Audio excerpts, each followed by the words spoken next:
Wala akong toothpick. So, kutsilyo yung ginamit ko. Sobrang lambot. Oh. Tikman natin. Doon ako kay Ante.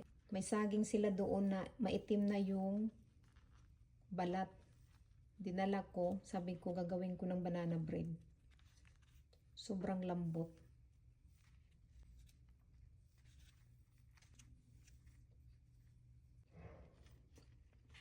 Haunin ko na yung last batch. Ito. Wala akong toothpick. So, kutsilyo yung gagamitin ko.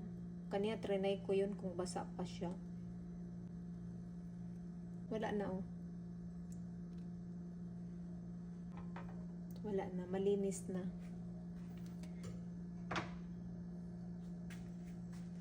Mas light lang to kasi manipis lang. Ito naman, madark siya konti kasi matagal na luto dahil sobrang kapal.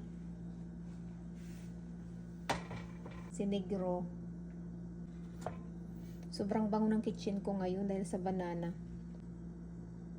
Tatabihan ko to sila Ante kasi saging nila to eh.